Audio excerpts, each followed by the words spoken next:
بسم اللہ الرحمن الرحیم۔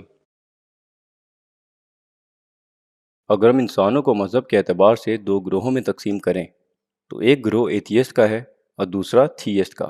ایتھیسٹ ان لوگوں کو کہتے ہیں جو خدا کو نہیں مانتے۔ ان کا ماننا یہ ہے کہ دنیا اور سارا جہان خود بخود وجود میں آیا ہے اور خود بخود چل رہا ہے۔ اس کے برعکس تھیسٹ ان لوگوں کو کہتے ہیں کہ ان کا ماننا یہ ہے کہ خدا کی ذات موجود ہے اور دنیا اور آسمان اسی نے بنائے ہیں اور وہی ان کو چلا رہا ہے۔ تھیسٹ کو تین گروہوں میں تقسیم کیا جا سکتا ہے۔ پہلا وہ جن پر اللہ نے کتابیں نازل کی ہیں، مثلا مسلمان، عیسائی، یہودی وغیرہ۔ دوسرا وہ جن پر اللہ نے باقاعدہ کتابیں تو نازل نہیں کی پر ان کے بزرگوں نے خود کتابیں لکھی ہوئی ہیں اور ان کا کہنا یہ ہے کہ وہ کتابیں خدا کی طرف سے ہیں، مثلا ہندو اور دوسرے مشرکین۔ تیسرا گروہ وہ ہے جو خدا کے وجود کو تو مانتا ہے، وہ یہ بھی مانتا ہے کہ سارا جہان خدا ہی کا بنایا ہوا ہے، لیکن وہ یہ نہیں مانتا کہ خدا نے انسانوں کی ہدایت کے لیے کسی بھی کتاب کو نازل کیا ہے یا اس مقصد کے لیے دنیا میں اپنے انبیاء علیہ السلام بھیجے ہیں۔ اس گروہ کا عقیدہ یہ ہے کہ خدا نے دنیا و جہان بنا کر چھوڑ دیے ہیں اور اب انسان کی مرضی ہے اسے جیسے ٹھیک سمجھے چلائے۔ اس گروہ کو ڈیئسٹ کہتے ہیں اور ان کا عقیدہ ڈیئزم کہلاتا ہے۔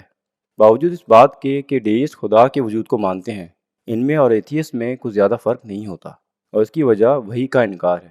دونوں گروہوں کا ماننا یہ ہے کہ مذہب پادریوں اور مولویوں کا بنایا ہوا ہے، خدا نے انسان کے لیے کوئی احکام جاری نہیں کیے۔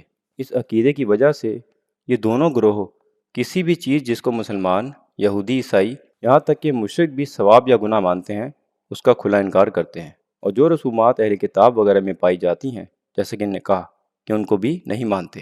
ایتھیسٹ اور دیئسٹ کے نزدیک شراب، زنا، یہاں تک کہ محرم یعنی اپنی ماں یا بیٹی سے زنا وغیرہ بھی کوئی گناہ نہیں ہے بلکہ پادریوں اور مولویوں کی ایجادات ہیں۔ آج دنیا میں بڑھتی ہوئی فحاشی کی اصل وجہ یہ دونوں گروہ کے لوگ ہیں۔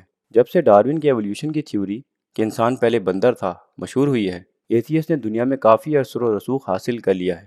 بڑے بڑے سائنسدان جیسے کہ اسٹیفن ہاکنگ، جن کے نام سے بظاہر ایسا لگتا ہے کہ وہ یہودی یا عیسائی ہیں، اصل میں ایتھیسٹ ہیں اور اپنا عقیدہ سائنس کے ذریعے لوگوں میں پھیلا رہے ہیں۔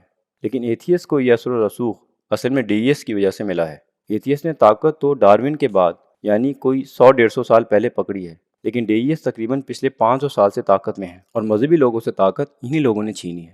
مثال کے طور پر امریکہ کے بانی تھامس جیفرسن، بینجامن فرینکلن اور جارج واشنگٹن، فرانس کے فلاسفرز والٹیر اور روسو، انگلستان کے فلاسفرز جان لاک اور جان ٹالینڈ، فرینچ ریولیوشن کا اہم کردار میکسیملین رابسپیئر، جدید اکنامکس کا بانی ایڈم اسمتھ، انگلش سائنسدان تھامس ایڈیسن، یہ سب ڈیئسٹ تھے اور ان سب نے اپنے اثر و رسوخ سے اللہ کے احکامات کی اہمیت کو لوگوں کے دلوں سے نکالنے کی کوششیں کی ہیں۔ آج ڈیئسٹ، ایتھیسٹ، زائنسٹ اور لبرلز کا کٹ جوڑ ہوا ہے۔ یہ سب ایک دوسرے کی مدد سے آگے بڑھ رہے ہیں اور دن بہ دن طاقتور ہو رہے ہیں، اور عوام کے دلوں میں مختلف ذریعوں سے یہ بات ڈال رہے ہیں کہ زنا میں کوئی برائی نہیں ہے، اور جو لوگ زنا کو برائی سمجھتے ہیں وہ دقیانوس ہیں۔ لیکن آج ڈیئسٹ یا ایتھیسٹ، خاص طور پر وہ جو کہ مسلم ممالک میں رہتے ہیں، اپنے عقیدوں کا نام استعمال کرنے کے بجائے اپنے آپ کو لبرلز میں شمار کر کے لوگوں میں فحاشی کو عام کر رہے ہیں۔ ہمیں ان سے بچنے کی اور اپنی اولاد کو بچانے کی بھرپور کوشش کرنی چاہیے۔ اگر آپ کا کوئی سوال ہے ضرور کمنٹس میں پوچھیں۔ ویڈیو پسند آئی ہے تو دوسروں سے ضرور شیئر کریں تاکہ وہ بھی اس سے فائدہ اٹھا سکیں، اور چینل کو سبسکرائب کرنا نہ بھولیں۔ اللہ تعالیٰ ہم سب کے علم میں اضافہ فرمائے۔ ربی زدنی علما۔ جزاک اللہ خیر۔